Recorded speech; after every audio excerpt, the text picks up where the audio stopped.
Have you ever been into a lonely park at night? All that open space is full of shadows. With deep black pockets of gloom, the trees take on strange shapes in the moonlight. Their branches look like mad fingers. I felt my flesh crawl and then common sense took over. I began to giggle, then I began to laugh.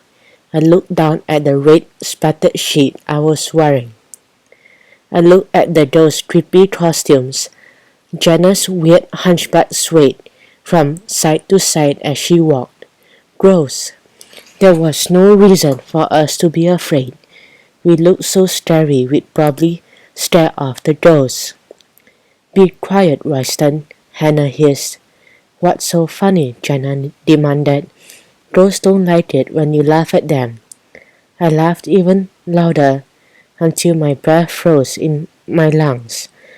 Something had brushed my cheek, something cold, something fleshy, like a ghostly hand. My eyes started around the gloom.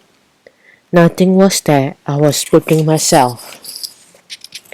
Hannah pointed ahead. Through those trees, she whispered. That's the way to the canal. Above our heads, thick branches locked out the moonlight. We trod carefully through the long grass and tangled bushes. I could hear a strange noise in the distance, a splashing sound. It was coming from the direction of the canal. It sounded like somebody was swimming in it. Who'd want to do that in the middle of the night? No, they'd be crazy if they did. Maybe it was a giant fish or a massive water snake. The splashing stopped suddenly. I heard other sounds too. The clank of metal, the rasp of something wooden striking the side of the canal. Did you hear that? I asked the girls.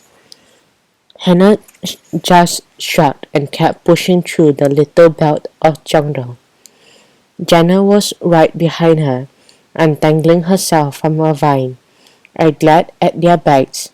Didn't they know we weren't alone any longer? Didn't they care? My ghostly sheet keeps snagging on the trees. I stopped to free it from a long skinny branch. When something brushed my cheek again, it was a breath of cold air. I tore the sheet from the tree and spun around. I probed the gloom. Something was there. I could sense it. Something was alive. Something had breathed on me. And now I squinted into the shadows. I could definitely see something moving. A dark shape, a human figure about my own size, was hovering behind the thick bush just a meter from my side. A thin finger of moonlight pointed down into the stranger's head. I got my first clear view of him. Oh no. Hannah? Jenna? I croaked. I heard the doors stop moving. I heard them returning to me. Then I heard them scream. Jenna was loudest. It's a boy, she howled. It's a dead boy.